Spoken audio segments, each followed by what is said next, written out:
I'm good. How are you? Doing fine, doing fine. Good. It's a little chilly on my porch. It's got a Oh, okay. separate heating unit, so I just turned it on. Well, I've tried to escape someplace where there aren't any people in the house, so that's why I have a picture in the background, and I have to shut down the furnace, the humidifier, and all that stuff, so it doesn't make noise, and Right. I'm gonna turn it back on again.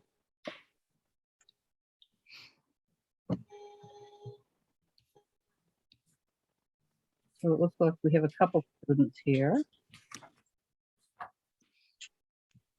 I was explaining, Emily, that some of the people, board members, won't be attending tonight, but one of them, Barbara Sawhill, had asked that it be recorded, and I see that Kevin's going to be doing that anyway, so she wanted to be able to go back to it. Yeah, that's great. Yeah.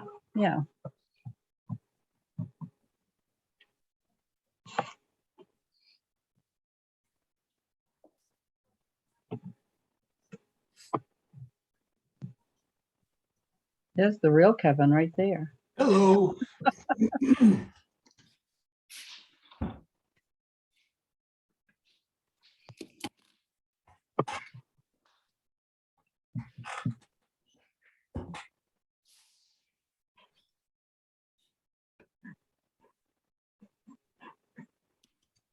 So Emily, you had mentioned that some of this information will be still being worked on. Is that correct? Well, we're definitely done with all the data analysis. Mason is working on just kind of putting it into report form. So it's so that we can kind of send you over a document that people could read at their leisure. But all of the figures and information we'll share tonight. Okay. All right, great. Yeah. Why don't we get going? It's 6:30 and people can join us as they come in. But on behalf of the board, I'd like to thank you for you and your students for joining us this summer. And it's been a summer full of, I think, a lot of fun and frolic, and also getting a bunch of information at the same time. So it's been very, very helpful. The synergy that we've created is hopefully will continue on, and it certainly was. I hope that I hope the students realize that they have made a big impact already, and as we go forward, I think they will see that in their life, how it makes how they've made a difference. So I'd like to introduce everybody to Professor Emily Lesher, and she can do the introduction to the students that will be doing the presentation. Okay, I'll hand it over to you, Emily. Yeah, that sounds good. And I've informed my students, I kind of threw this on them a little bit last minute. I didn't really inform them of it until Monday. So I informed them that, they could kind of present as much or as little as they want to from their projects, because it is getting up to finals and they're really busy. Right. So I will probably, start. They'll jump in when they're ready. So once I put this into presentation mode, I don't know that I'll be able to see everybody very well. I just will ask everybody to put themselves on mute while you're doing the presentation. Oh yeah, that's a good idea. Including myself. But if the students, if they want to jump in, please feel free to do so. I know Mason's here. I'll turn it over to him when his work is up on the screen. But if any of you students want to jump in at any time, please do so. I don't think Amanda's here yet. I don't see Amanda yet, so I might be doing her part. And then I do see Casey and Jacob. They're from my fall semester class, so they're going to be doing, I think, most of the presentation of the work that's happened this fall. So also wanted to start out by saying, the purpose of this is really for the Lake Association. We're going to run through quite a bit of data, and you'll have it, in paper form in front of you. You'll have access to these slides. So you can take as much time, over the next weeks, or however long as you want to. So I'm kind of viewing this as a way to sort of orient you to the whole breadth of it. And I think it would be really useful to keep this informal too. So, anytime myself or a student goes over something too fast, or you just need some clarification, please do, chime in, take yourself off mute and ask questions, ask us to slow down, sort of whatever is useful to you guys. Does that sound good? Cool. All right, so make sure I can see everything here. Yeah, so the components of tonight are, I'm going to start with the sediment chemistry. That was Amanda's work, and I don't think that you guys have seen very much of that part yet. That was a pretty extensive project. It's a lot of time that goes into producing the results for sort of a sediment chemistry analysis. So there's not like as many slides as there is with the water quality stuff from the summer, but it's a whole lot of work that went into that project.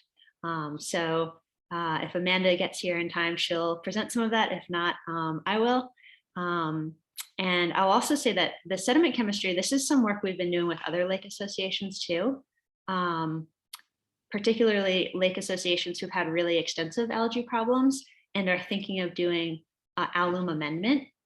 So I think this is some really valuable data that will, if that's ever a road that you start thinking about, could be useful. Then we'll get into the water quality data that built on the stuff that you guys have been doing for decades, and that you're maybe a little bit more familiar with. And then we'll end with the phosphorus measurements from the inlets that was done by my class this semester. So yeah, looking to kind of put it all out there to get the breadth of it out there.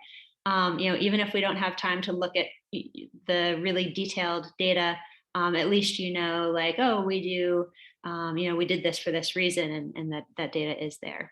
So yeah, we'll highlight a few of those big stories and trends, and then we can spend some time at the end talking about next steps.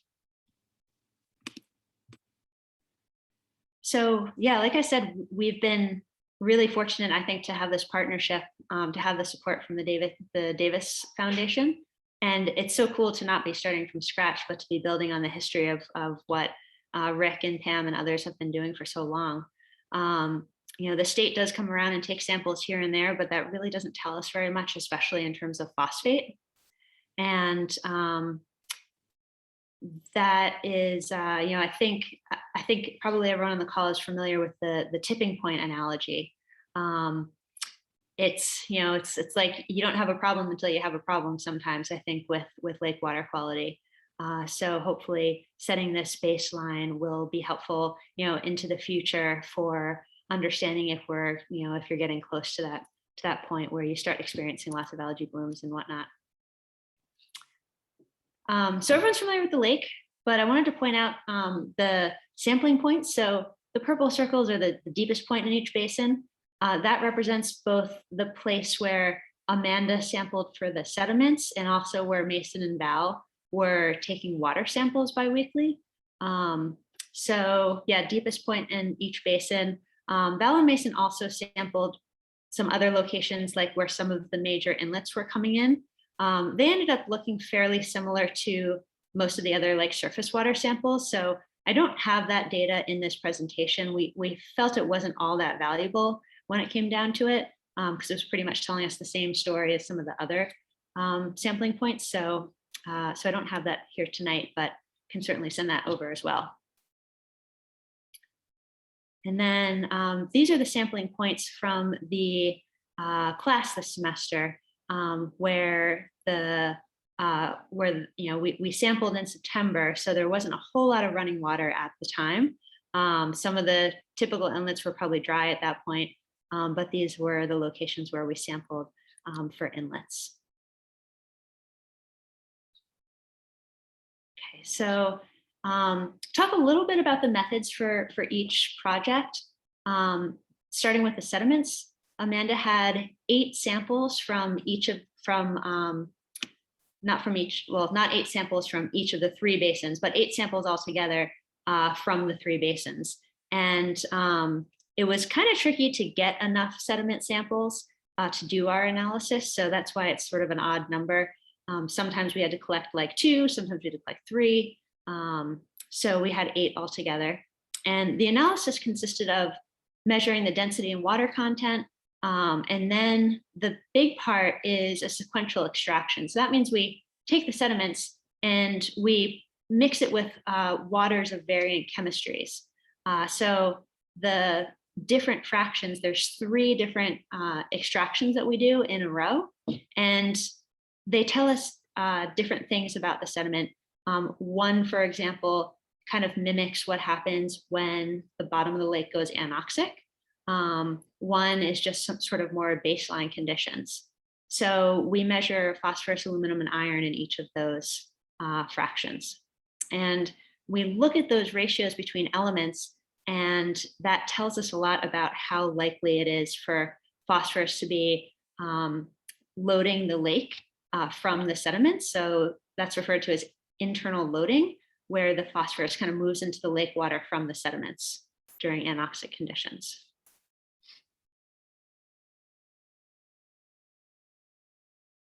And then Mason and Val, they were measuring Secchi and temperature and dissolved oxygen.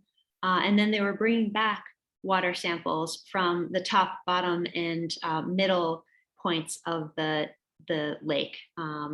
So they sent down a Van Dorn bottle, which can kind of capture water that's near the bottom of the lake or right in the middle of the lake. And from that water, they measured chlorophyll and phaeophytin, as well as phosphorus. And then let's see, do any of my analytical students want to chime in to talk about the methods here for our class project?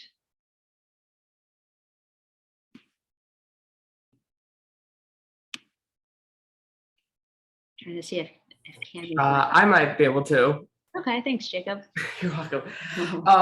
So where we took our samples was at different inlets around Little Sebago Lake.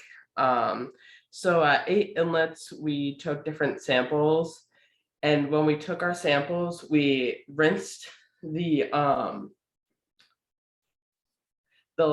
bottle, and then we took it downstream and like dumped it out. So there wasn't any more like contamination.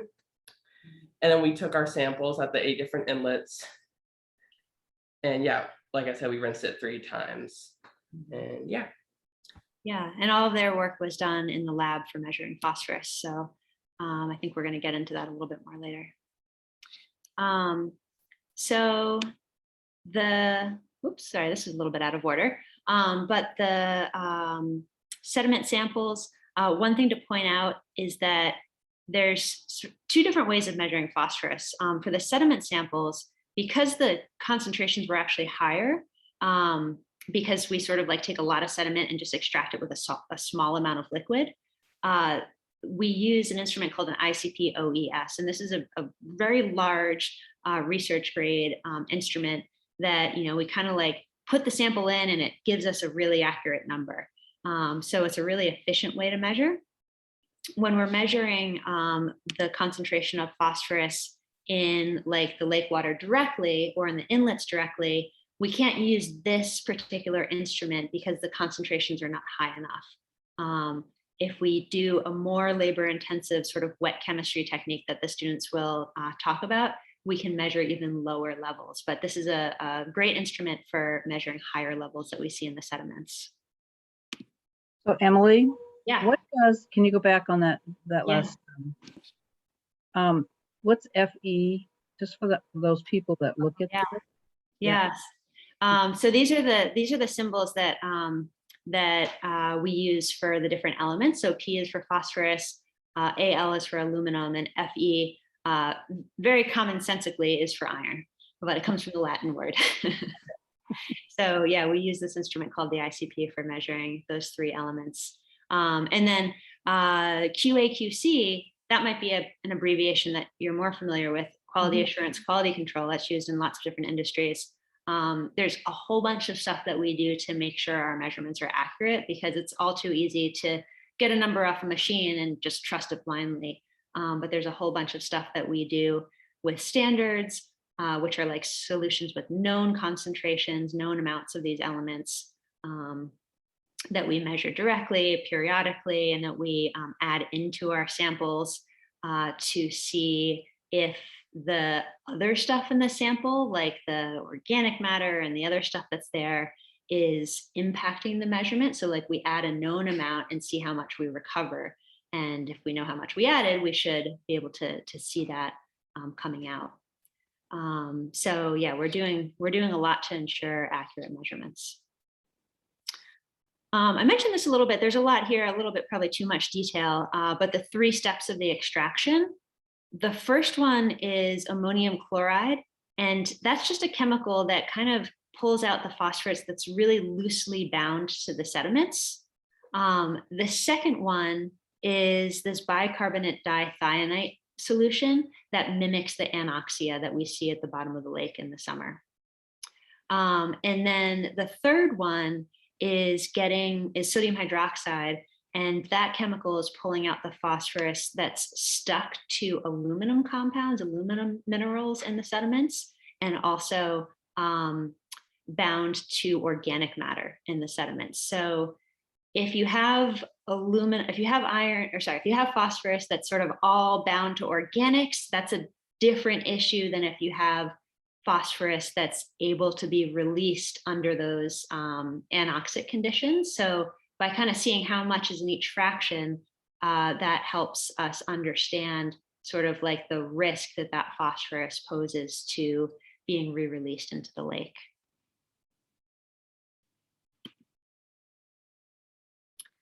The other thing we did, that Amanda did really, was adding aluminum to the sediments and seeing if that prevents the release of phosphorus.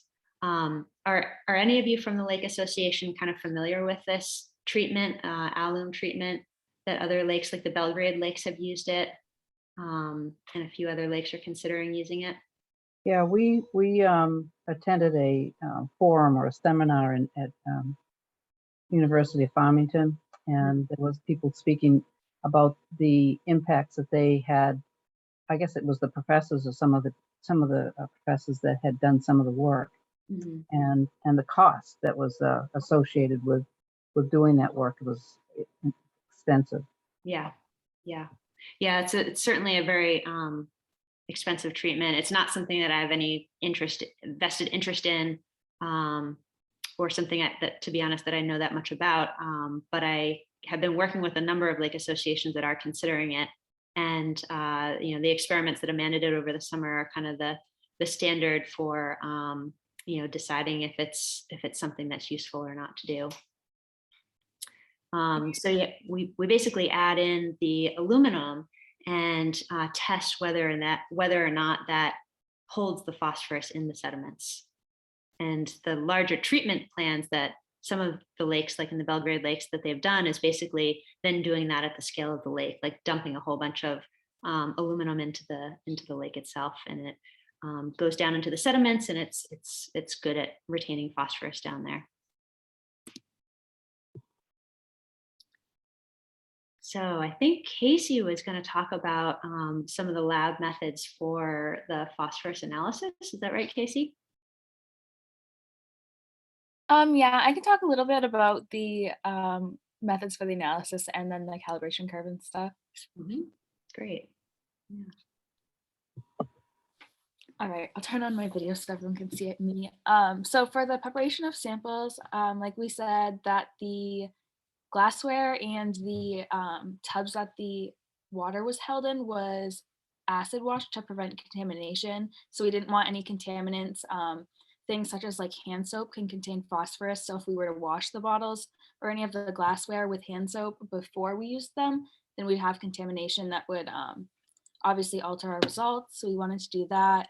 And then it was acidified after for preservation of the acid wash. And then after we got the samples, we prepared it with 50 milliliters of the sample and added 8 milliliters of combined reagent The reagent reacts with the phosphorus in the samples to create a color, and then the color is read by the spectrophotometer.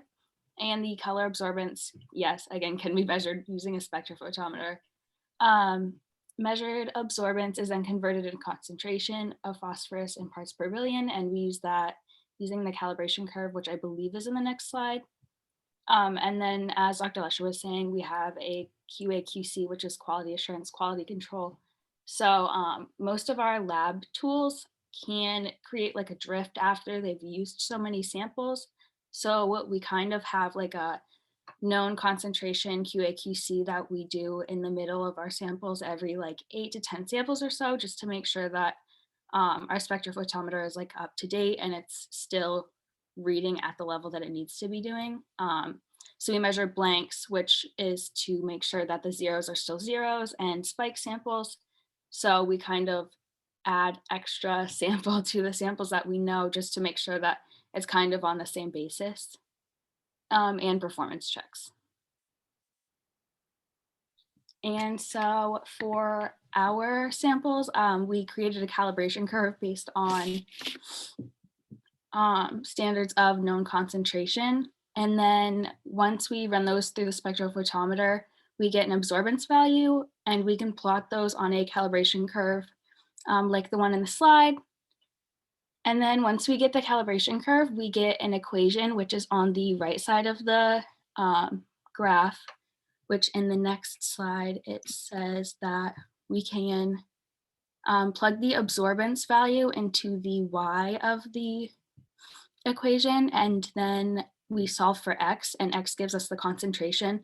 So at the bottom, it gives an example. So if the absorbance value was 0.147, then we could plug that into the equation given by the graph and solve for x, and our x is our concentration of phosphorus in that sample. And then finally, to get environmental concentration. So when we made our standards, we kind of divided the concentration into fourths. So we started with 200 milligrams, or milliliters, I'm sorry, and we diluted it to 50 milliliters. So when we get our final concentrations, we have to divide all of those by 4 as well. So if our X value, like in the last slide, was 46.512, we would have to divide that by 4 to get 11.628, which is our final concentration of phosphorus in the sample. Great, thanks, Casey. Good job. So moving on to results, this is some of the sediment results. So as I mentioned before, we're looking at the ratio of certain elements. So what's going on in those sediments is you've got these naturally occurring minerals that have aluminum in them and other minerals that have iron. And the phosphorus likes to stick to both, but the aluminum is much better at holding on to the phosphorus in those sediments. So the problem with the iron containing minerals is that they easily dissolve when the lake goes anoxic in the summer. So we measured these various extraction solutions, and now we're looking at certain ratios. So in this first column here, the more aluminum you have in the sediments, kind of the better it is at holding on to phosphorus. And there have been studies of lakes kind of all over the place, and just empirically, observationally, scientists who've been looking at lakes for a while have noticed that aluminum to iron ratios bigger than 3 hold the phosphorus really well. And what we're seeing is that just the natural sort of geochemistry of our sediments is that none of them are over 3. Well, one spot in the upper lake was like right at 3. And then the second column is the ratio of aluminum to phosphorus. So, if there's maybe not that much phosphorus to begin with, or there's sort of a relatively high amount of aluminum, that will also, retain the phosphorus. So for this column, if the value is over 25, that's also good at holding in the phosphorus. And so here we see that the 4 samples from the upper lake were all above 25. And they also had the highest values for the aluminum to iron ratios. So to me, what that's saying is that the upper lake sediments are just a little bit better sort of geochemically in terms of holding in phosphorus. All the samples from the middle lake and the lower lake were below those thresholds that indicate they're not as good at holding on to phosphorus. Emily, we had a discussion that perhaps the wood chips from the sawmill might have an impact on those readings. Do you think that is true? Yeah, I'd love to explore that more this coming summer. I've been thinking about that a lot lately, and we didn't quantify like organic matter, or there's a lot more science that could be done that's really sort of interesting and cutting edge about that. I definitely don't have evidence to say that that's what's driving it right now, but it's something I'd really like to look into. So yeah, and I mean, that's another cool thing about this partnership is like learning from you the history of the land use and the history of what's going on around the lake. I certainly think it's possible that is sort of having a protective effect on the upper lake. We'll also look at some things related to water clarity. Maybe that'll be a measure for us to take some of that and dump it in places that need it. Right. Yeah. Yeah. And the last thing I'll point out, these bottom three samples here, this is a middle, upper, and lower sample that we added aluminum to. So kind of makes sense. If we add more aluminum to it, the aluminum to phosphorus ratio goes up. And that's a little bit of a no-brainer, but threw a couple of those on the chart just to sort of highlight those samples.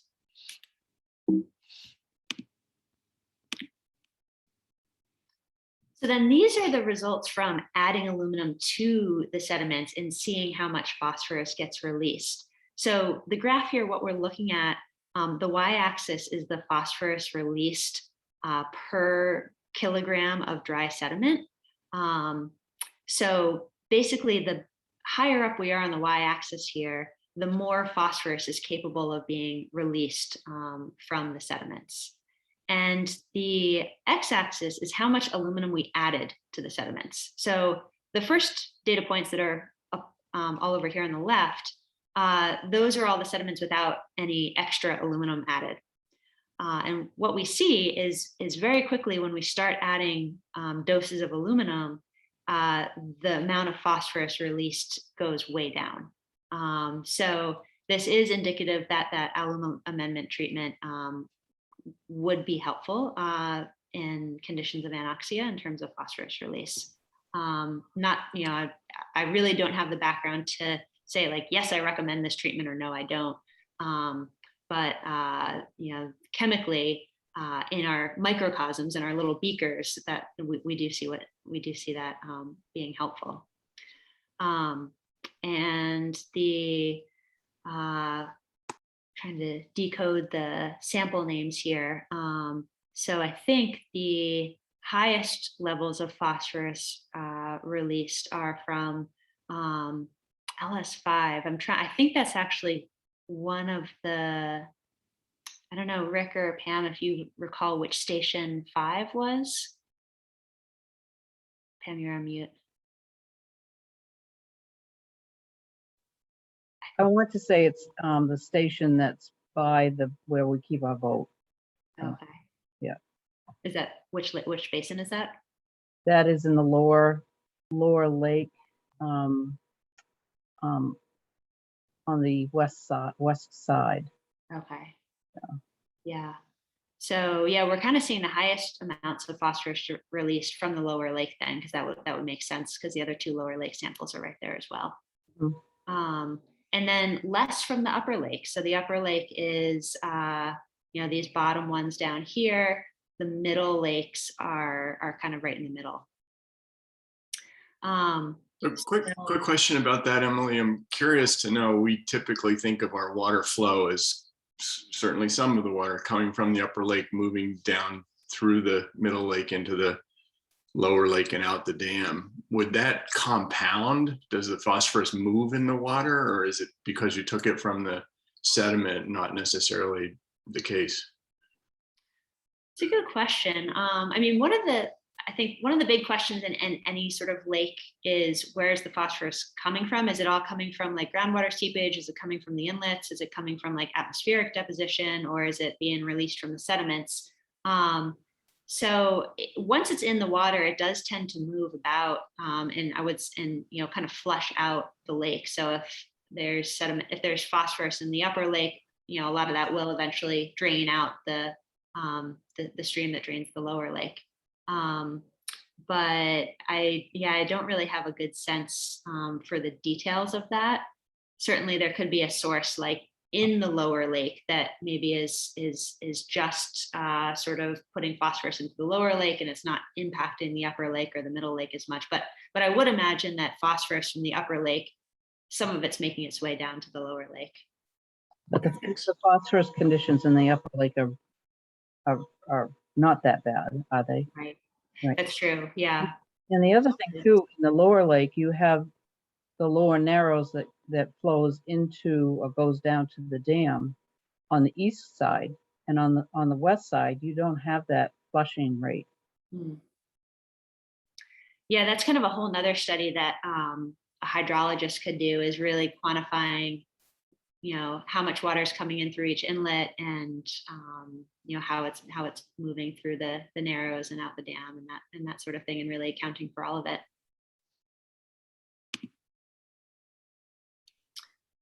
So a couple conclusions here. The sediments in the upper lake are kind of the most stable.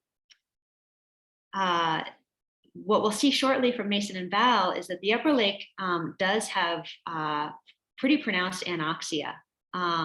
So the fact that the sediments are not poised to release phosphorus is a really good thing for the upper lake, because it got more anoxic this summer than the other two basins. Can you explain anoxia to those of us that aren't familiar?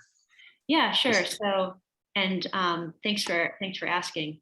So anoxia is a depletion of oxygen, and that happens as algae, sort of blooms in the spring and then dies, and kind of it will often sort of like sink to the bottom and be decomposed. So that decomposition process uses up the oxygen, and the lake is also stratified in the summer. You've probably experienced that, if you're swimming and it's nice and warm on top, if you dive down a few meters, it's pretty cold. So the surface of the lake and the depths of the lake are not really mixing, because there's a density difference between that warm layer and that cool layer. The warm layer is kind of floating on top. So oxygen from the air doesn't reach the lower lake. So we'll have some graphs in a little bit, and Mason and Val can maybe explain a little bit more. But we see the oxygen kind of slowly over the course of the summer get completely used up in the bottom of the lake. Thank you. Mm-hmm. It's interesting you mentioned that, Emily, because the upper lake, I've noticed over the years, it's always had that warm at the top, and you dive a few feet down and it gets really cold quick. Yeah, for sure. Yeah. And then I think I went over all of these other conclusions pretty much. These conclusions were from Amanda's poster that she made a little while ago, before we had the complete data set. And so we were just starting to see phosphorus spiking in the middle lake. And we were hypothesizing that could be related to the sediments. And now that we have the full summer's worth of data, I think it's an even starker trend that's supported by the data. So Mason and Val, do you guys want to take over for water quality? Okay, how's it going, guys? So we're going to be presenting the 4 categories we measured: temperature, dissolved oxygen, Secchi disc clarity, chlorophyll and phaeophyte, and phosphorus. We have a slide for each. So this is the middle lake, our station 3, and on the left is temperature, and on the right is dissolved oxygen. We took a measure of the water column. So we took values at 1 meter increments all the way down to the bottom of the lake. And then over time, each line is a sample date, and then over time, so you can see throughout the whole summer how the water's changing. Depth is on the left, so 0 is the surface and 16 is the deepest part, and degrees is at the x-axis. You can see that throughout the summer, the top stays relatively warm, but as you go deeper, like the temperatures get less as a function of depth, but as you go further into the summer, the difference of temperature between that 6 to 8 meter depth gets larger. So it gets colder quicker. And that trend is pretty common throughout the whole lake. Dissolved oxygen, we have depth on the left again and dissolved oxygen on the bottom. And when it's at 0, that's when it's like anoxic. There's very few oxygen. You can see that that blue line, it starts out way on the right, the beginning of the summer, or well, May. In May, it starts out as pretty well oxygenated, but then as that thermocline develops in the middle of the season, then the lake stops mixing and it quickly can go anoxic. And the first week it's anoxic is in late July, that light blue line 726. And just one little thing I'll add too. You can see temperature wise, September 14th and September 28th, now we're starting to see the lake cool off. So September 14th, the surface of the lake, the temperature drops to like 22. September 28th, it drops to like 20. And so that trend would continue until the temperature graph gets to be a straight line again. And then there's not that density difference, and that's what's called lake turnover. So when the bottom layer and the top layer become the same, the densities are now the same, and the lake starts mixing again. And so that replenishes the oxygen at the bottom of the lake. So it's a very annual seasonal trend that we always see. This is for Lower Lake, Station 4. Same kind of setup, except now temperature and dissolved oxygen are on the top rather than the bottom. And since Station 4 is kind of more shallow, that the temperature isn't as quickly, like it doesn't have as much depth to create such a big temperature difference, but it still does decrease and create that thermocline on the left in the middle months of the season. And as a result, it gets anoxic. It becomes quite anoxic towards like 8/25, late August too, because there's not as much water. Yeah, and just I'm not much of an ecologist, but our another faculty member, Greg Teagarden's been involved in this project too. He knows a lot more about the living things in the lake. He says when DO is below about 2, it's pretty incompatible with for fish to live down there, for example. So that's when you start sort of worrying a little bit about the life that lives down there. And the lower lake being less shallow, there's only a couple meters of anoxia, whereas in the middle lake that we were just looking at a minute ago, there's about 6 meters. This September 28th date, it's anoxic really starting at about 9 meters all the way down to 15 or 16.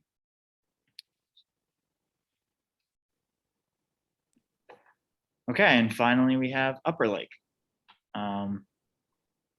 Same setup as before. A date to note would be 8/25. Once again, like that is the majority of the water column. You have 4 to 11 meters of anoxia in that. That's almost the entire water column. Yeah, so this is why I kind of mentioned that the Upper Lake dissolved oxygen is really depleted at the bottom of the lake. So I would expect from this to see a lot of release of phosphorus from sediments, if that was possible. So one of the other measurements we were taking bi-weekly throughout the summer was the Secchi disc measurements. And if you don't know what that is, it's when we lower a disc about like that big, that has like black and white kind of cross sections on there. We lower that into the water and then measure the depth that we can't see anymore. So this is what that graph is representing throughout the summer, starting with May over on the left-hand side. And then we have the 3 lines represent the 3 stations that we measured at, the middle, upper, and lower lakes. So you can, this is also kind of a measure of like the amount of algal growth you have in the lake. It relates because if you have a lot of algae in the lake, you're not really going to be able to see that far. So we can kind of see that representation here with the, especially with the red and the blue lines, the middle lake and the upper lake. You have the greatest amount of visibility in May, and that's when we really don't see a lot of like chlorophyll growth, of algae growth. And then that decreases, it goes shallower towards the probably like midsummer around July. And then in both station 4 and station 3, again, those red and blue lines, you kind of see it jump up a little bit slightly, but not as high as it was in the beginning of the summer. And that's likely because that algal growth that we saw in the midsummer around July is dying now, and now it's like sinking towards the bottom, so we can maybe see a little more. So we see the upper lake has that lower clarity, and that could be due to the dissolved organic matter. That's because that sawmill on land is probably creating some runoff, and less light penetration probably prevents photosynthetic algae growth. And you see lower clarity is to some degree like protective.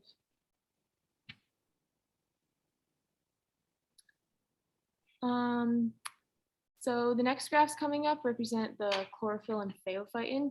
So chlorophyll is a marker of algal growth. The more chlorophyll you have in the water, the more algae you have. And phaeophytin is a marker of decomposition of that algal growth. So as they have like a short lifespan and they die pretty quickly. And then we can also measure the amount of dead algae. So that phaeophytin can sink down to the bottom to the lake. And these graphs, there's like a lot of data on them, and the chlorophyll and phaeophytin concentrations in each of the 3 basins at the surface and the bottom for the upper middle lakes and the middle depth. And this is across the whole summer from May to September. So one thing that they've kind of been looking at is, if you see a lot of phaeophytin at the bottom of the lake, that's indicative of that decomposition process happening. So that kind of goes along with that idea of creating anoxia.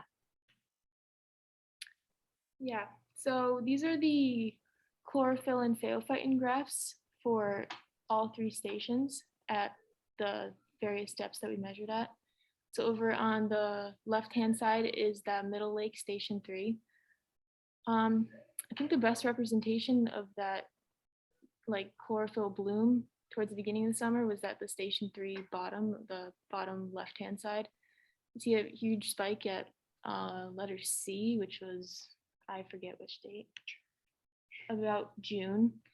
And then you see that increase in phaeophytin as all that chlorophyll dies and sinks to the bottom, which is what you expect to see, or phaeophytin on the bottom. The next one over is the upper lake at station 1. And then on the surface, we see the green bars that represent the chlorophyll, and the tan are the phaeophytin. And you can see that like pretty consistent chlorophyll growth throughout the summer. And then also the phaeophytin growth towards the end of the summer with the tan bars. And I think some changes we made from these graphs from the last time we met is like the scale is the same on each of these graphs. So on the vertical axis, we have chlorophyll and phaeophytin values in micrograms per liter from 0 to 9. So this is a good way to like compare across all stations and depths. And then the other thing to notice on these is that delay between chlorophyll and phaeophytin as chlorophyll blooms and then dies, then you get an increase in phaophytin. And then we see a little bit lower concentrations and lower depths of the lake, and that could possibly due to light screening. So the light is not penetrating as far down, and you get lower levels of chlorophyll. Okay, now we're up to our phosphorus measurements. So every chart is surface, middle, and bottom for the basin. The surface is blue, the red is the middle, and the bottom is the yellow. So these two are especially interesting because phosphorus concentrations are normally from 5 to 15 parts per billion. But in these ones, we can see several spikes in the bottom and in the bottom lakes. So they are to scale. So those are the same amounts of parts per billion. But if you look at the right, the middle lake actually reached 80 parts per billion, way above the chart would let us. And we kept it to scale so that you'd be able to compare the lake basins and then put the 80 marker so that you could see that it jumped much higher at the end, or it had a spike at the end. And this is the bottom level. It was hanging out in the 5 to 15 with a couple jumps from into the 20s and 25s in the bottom as well.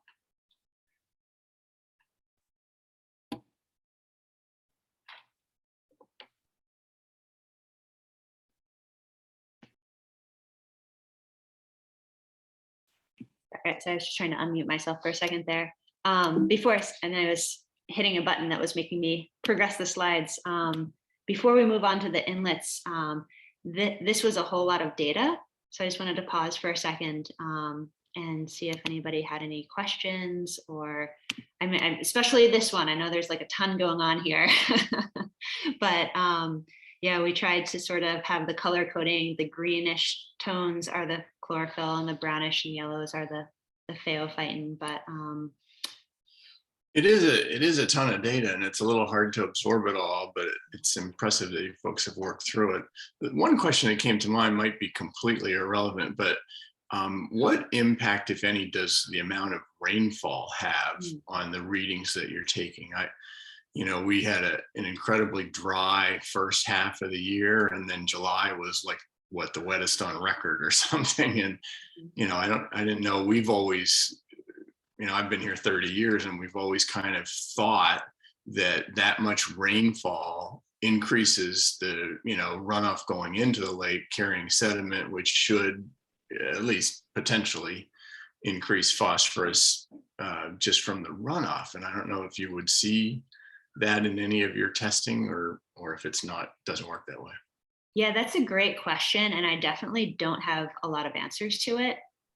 What I can say is that one of the other lakes that I've been working with, and they've got some other experts that have much broader knowledge than I do involved, they were remarking that the high rainfall rate actually improved water conditions because it flushes it out more.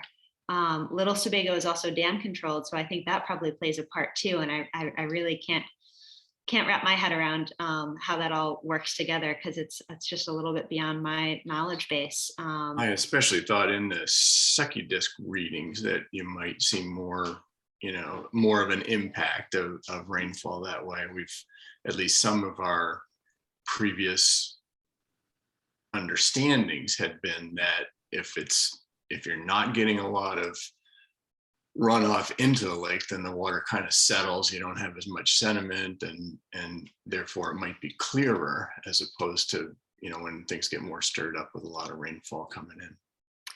Yeah, I thought the Secchi was remarkably consistent as well. It's kind of surprising, given super dry conditions, super wet conditions. So yeah, I'm not really sure. It definitely, the hydrology plays a really big part. And I don't have a good handle on that. Sure.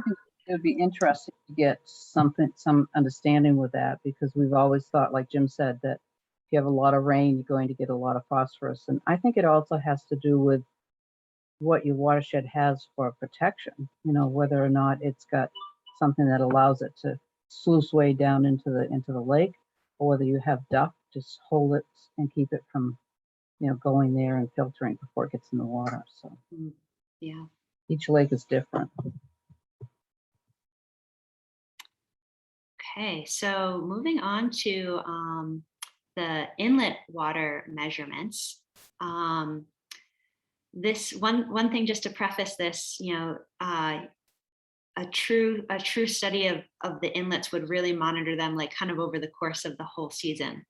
So we have one snapshot, which is a great starting point. But it is relatively limited in terms of how we can interpret it. But yeah, I'll let Jacob and Cami take it from here. Cami, did you have any particular parts that you wanted to go over? I know Jacob was maybe he was feeling pretty comfortable with this part, but do you guys want to jump in?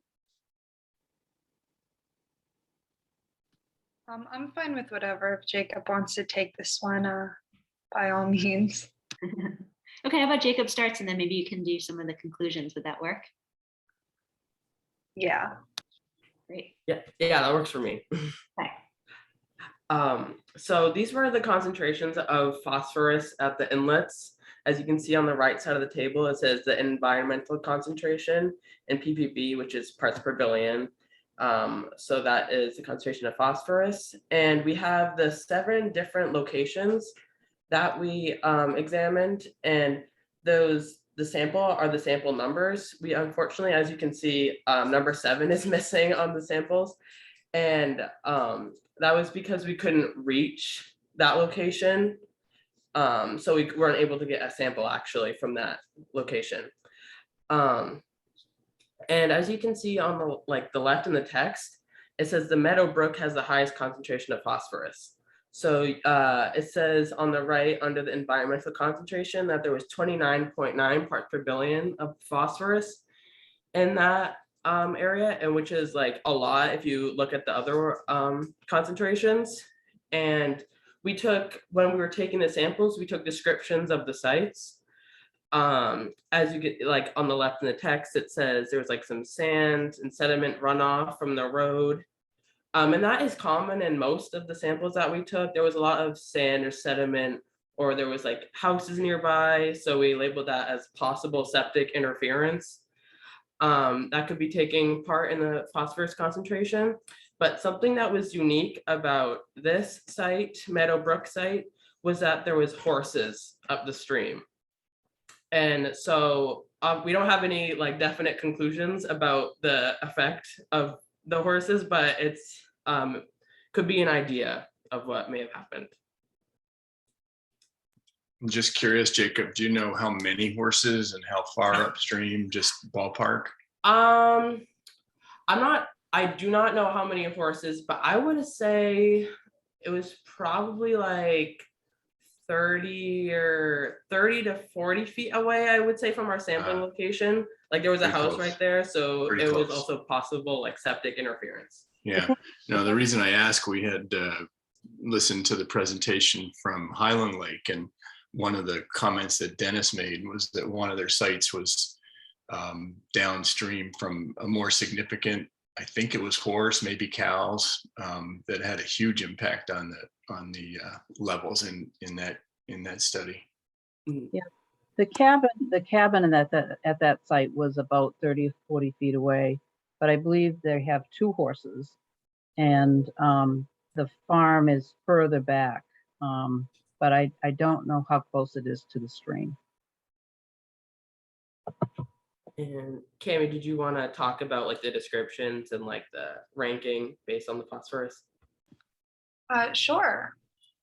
So here we just have a little chart of the different inlets based on their concentration of phosphorus. So like Jacob said, Meadowbrooks was the highest.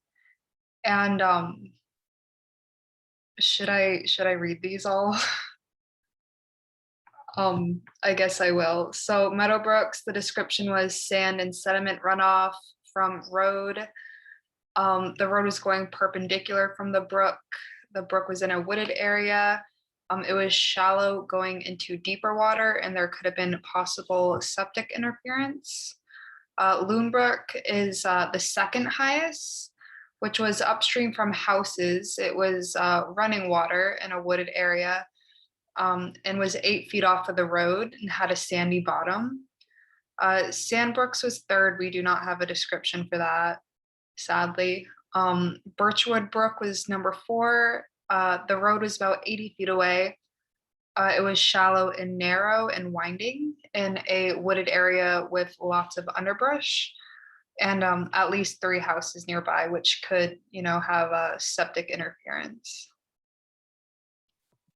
I just want to add that the Loon Brook is a brook that we named because we didn't know what the name was, and it's where we house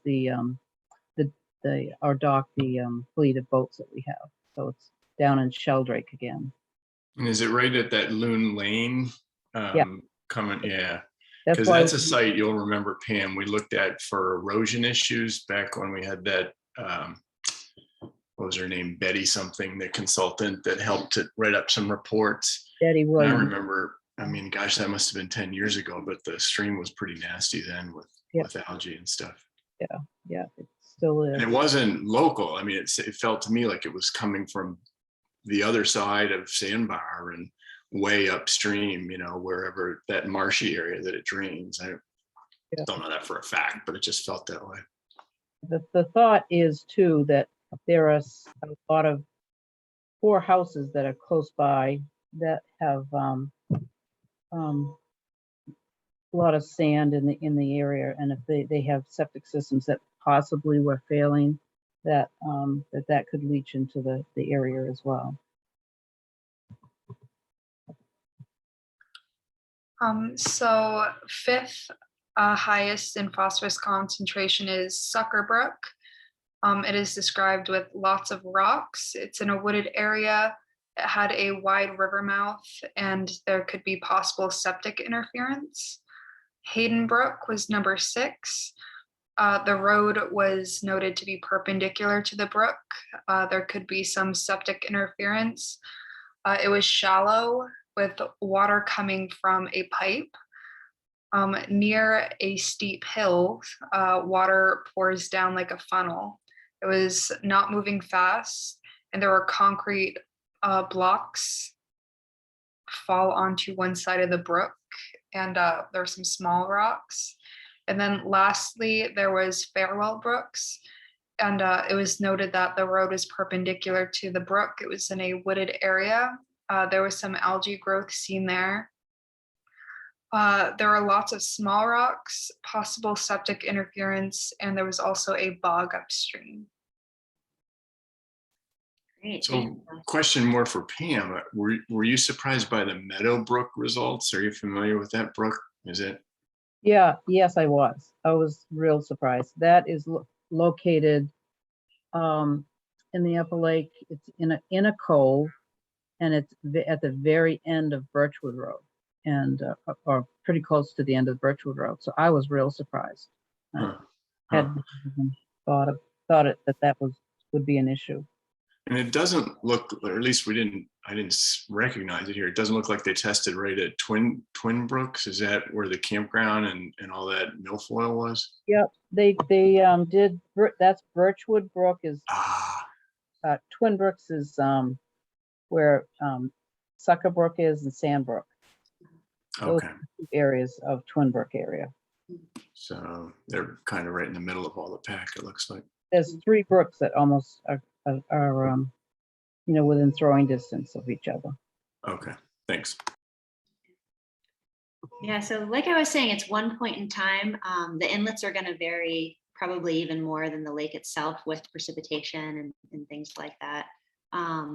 And yeah, the students recorded all these observations that they could just see around them, but it's not really a really comprehensive inventory of all the things that are going into the streams and the land that the streams are draining.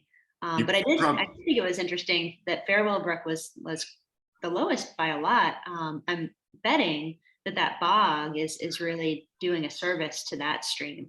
Wetlands are known to sort of retain phosphorus, and filter water to some extent. So that might be a helpful thing for Farewell Brook. So that brook is located, just for everybody to try to picture where it is. It is off Westwood, and then we went to Johnson Road, and then it's located in that area. So it's very well wooded, and like you said, there's a bog, and I'm sure that filters a lot. The question I had I can't remember, you probably talked about it already, Emily, but why was there only one set of testing done on this part of the analysis as opposed to more extensive?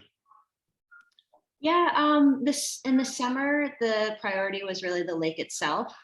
We kept talking, Pam and Mason and Val and I, like, oh, let's go sample the inlets. And we just really didn't have enough time to do that over the summer. So Okay. we put it off to the class this fall. But now, if we can get, another student involved this summer, a lot of Mason and Val's work was legwork. It was like learning how to do the method. We didn't really have the phosphorus method working properly until like more than halfway through the summer. So it was a lot of work to kind of get that method up and running. And now that they've done that work, it's a lot more easily, replicated. So, even though we had 2 of them doing the lake work this summer, I do think that one student could handle it and probably also do some, some inlet studies too, like take a few more points in time. Guessing the inlets are more labor intensive as well. Don't you have to drive around each one and check it out? So yeah, travel and time. we didn't even get over to the east side of the lake. So yeah, it's Okay, thanks. a good starting point though.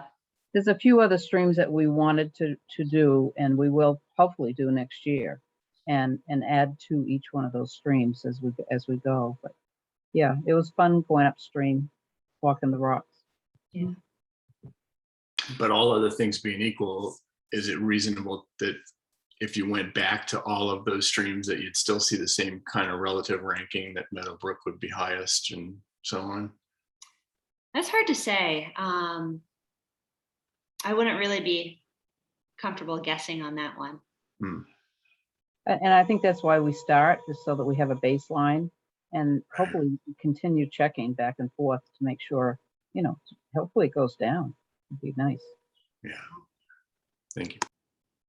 Yeah, it would be pretty easy for, a student, if they're working over the summer, to, especially like the one stream that's really close to the boat ramp, a student could grab that one every time they go to the lake. So maybe there's a couple inlets that we identify as key inlets and really sample quite often, and then maybe a few others that we could sample less often. So just want to take a check on time here. It's already 7:30. We've got a little bit more detail here on method development, but we might want to, in the essence of time, not spend too much time there. And then we just have a couple kind of conclusions and future, ideas for the future.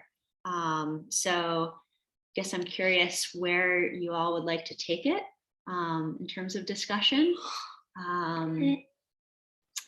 I think our brains are full of detail.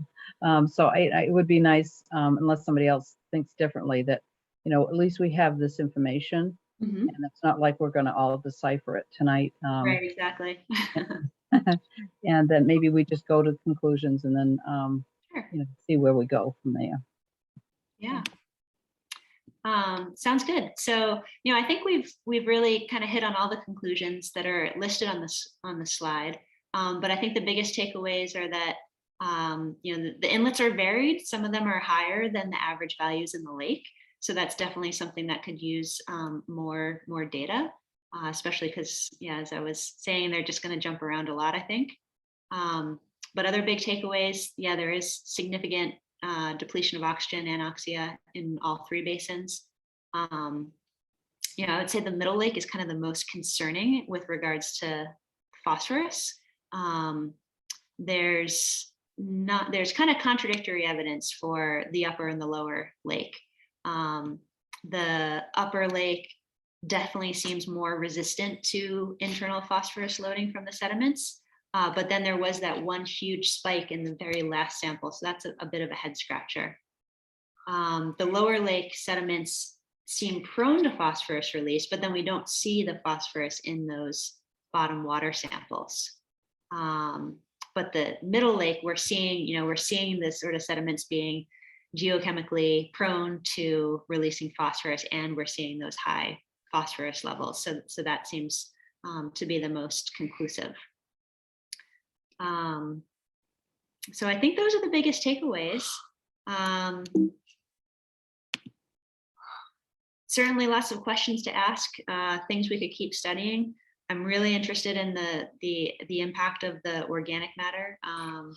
And that's something I've done work on a while ago, like back in grad school. So that's something I might want to look more into maybe this summer. And yeah, I think it's great that we have kind of a baseline. But yeah, I think it might be good to talk a little bit more about plans for the future, or let you guys digest and talk more as time moves on. Yeah, I really don't want to lose what we have already. And I know our baseline, this is what we've had for a baseline for this year, but we really need to build upon that and be able to maybe quantify better what our readings were this year, and then be able to, analyze them as we go forward. But I think we keep what we have, but build upon that, and keep adding things that we feel are important to the program. I don't know. I would agree with that, and I'm curious. I hope we can add more next year to what we're doing. I'm not familiar with the grants that had been part of allowing this to happen. Is there funding to continue into next year, or is that something that we need to chase down between now and next summer, or how does that work? Well, I think on St. Joe's part, that they're the ones that created the funding for this, and we did a lot of the in-kind work that helped with the grant. And I don't know if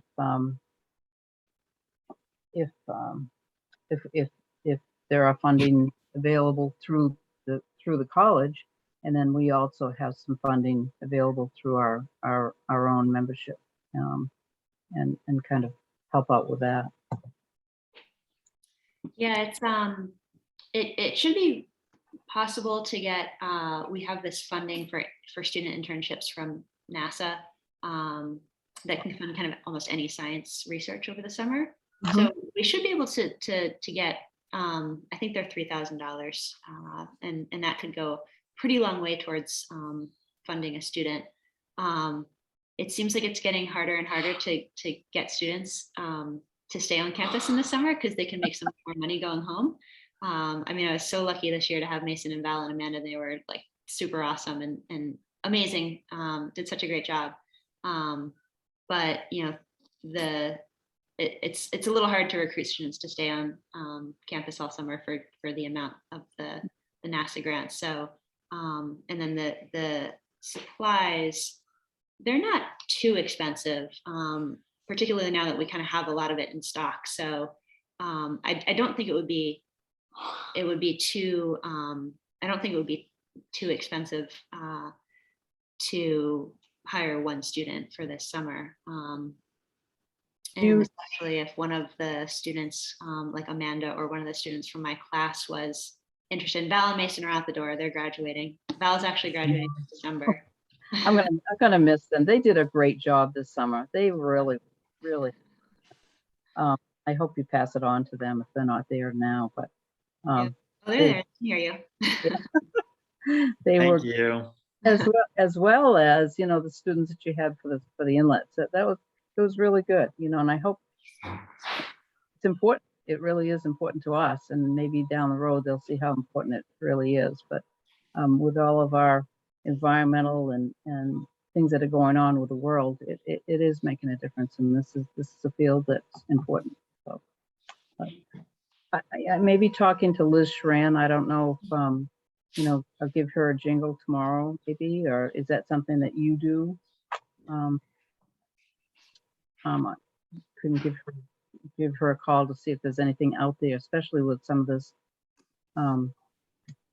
monies coming from the government. Maybe there's something that's going to be open for us for Clean Water Acts and that type of thing. Right. Yeah, it'd be useful for you to reach out to Liz, I think. Yeah. Okay. Do we have like a budget or a line, some sort of a line item budget that we know what we need to come up with so that we can keep doing these We- test studies? You're This not was, asking me, right? You're asking Emily? no, this was the first year that we did this, and then there was a grant that we had for, what was 11.5, I think it was, that Yeah. that Liz had gotten for us.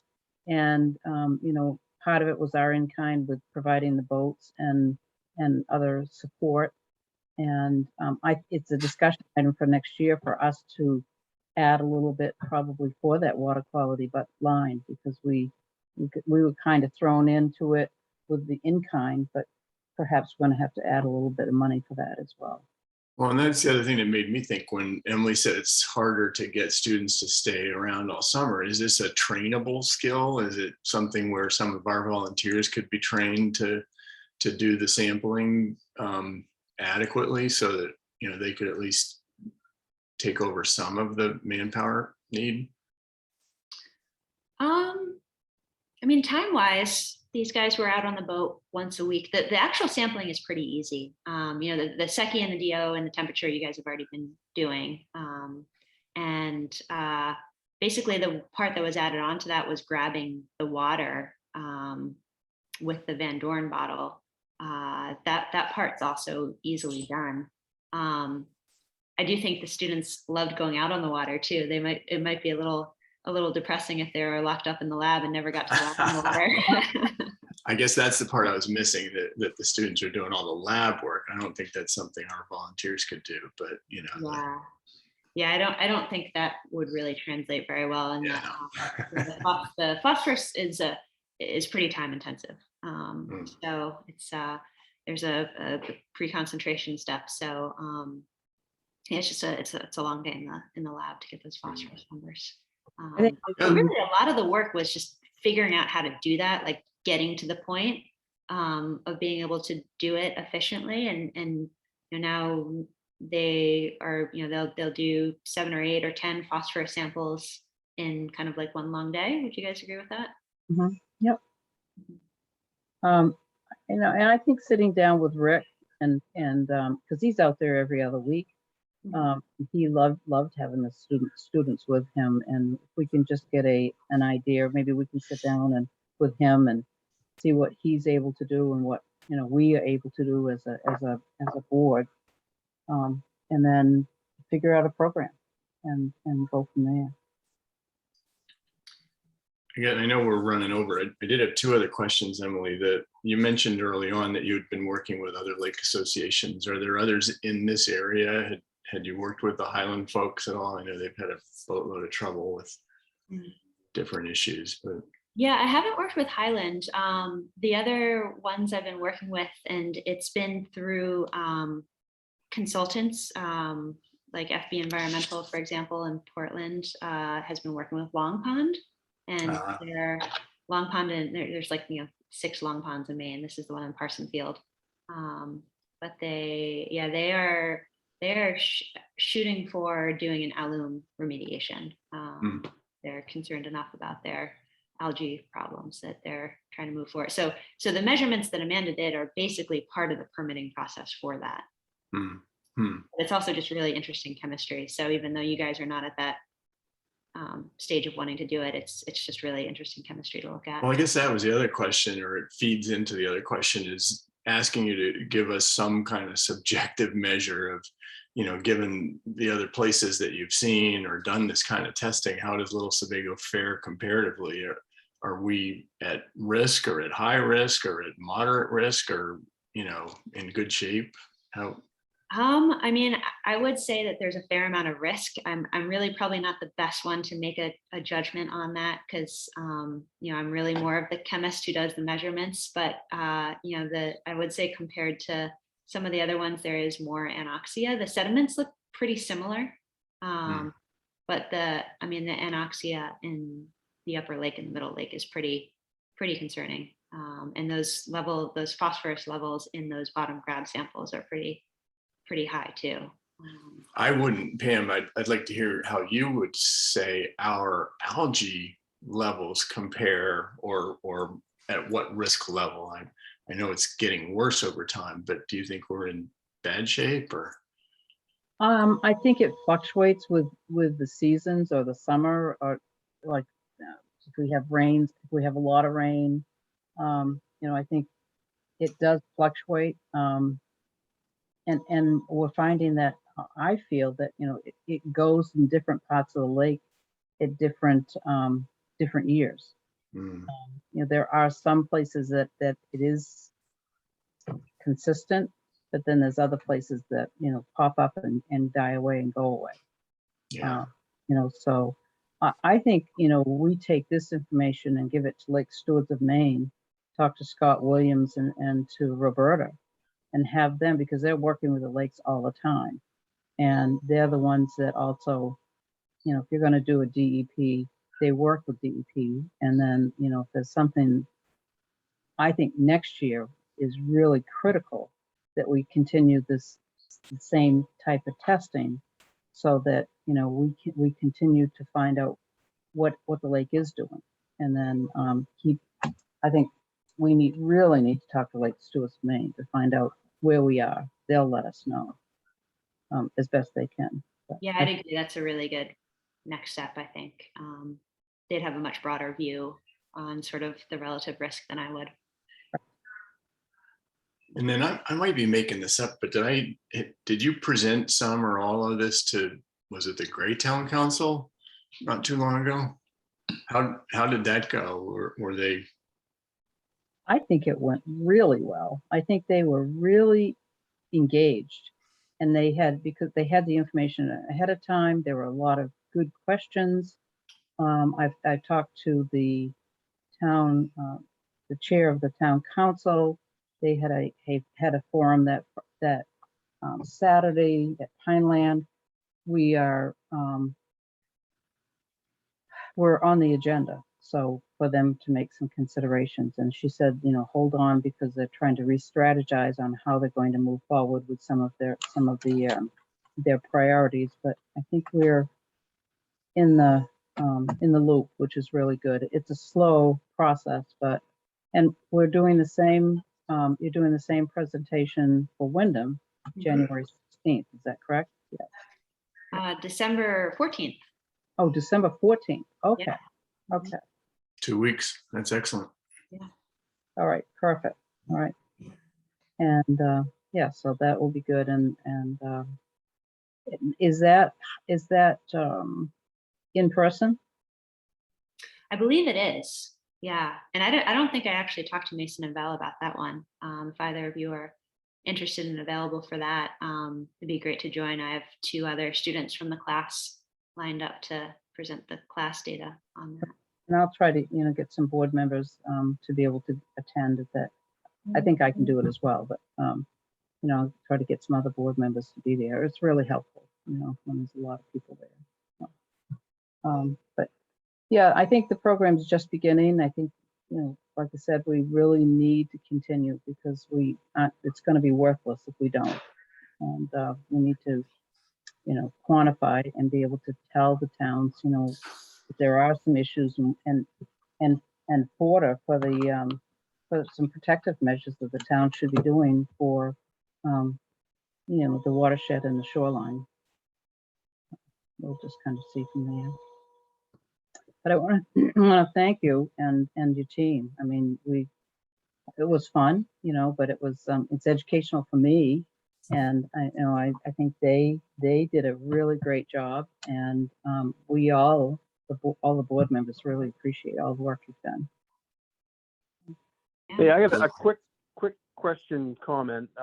Great job on the presentation. I was able to follow everything really well. Everybody did a great job explaining things in terms that folks like myself can follow and understand. Jim brought up a good point about rainfall and water levels. We track all that stuff. Would those additional data elements, providing those to you in the future, would that be helpful, or would that muddy, no pun intended, the water with the additional data? It's certainly great data. I don't know that I have the background to really interpret it. I'd love to talk to one of my colleagues, Ryan Dorland, about it. And I mean, we don't really have a real sort of like surface water hydrologist at St. Joe's. Those people do exist. None of our faculty really have expertise specifically in that one area. But Ryan is about as close as we can get on that. He's done a lot of work looking at sort of like Sebago Lake, Big Sebago, and sort of the physical movements of water and heat exchange and other things in Sebago. So, I mean, it'd be interesting just to, it would certainly be interesting for you to send us that data. You know, I think, again, now that we've established the methods, there'd be some more time next year for like next summer for a student to dig more into the historical data. Like we have that document with all of the historical data from many years that we haven't really wrapped our heads around completely. So, you know, I think digging into that data, and, you know, if I just stick a student on a big data set, like who knows what they'll come up with. They could come up with something really cool, even if they aren't a PhD in surface water hydrology. So I think it would be fun to look at for sure. Good. That's a good thought. But yeah, there's a bunch of hydrologists that do this sort of thing at like at Orono, probably other places too.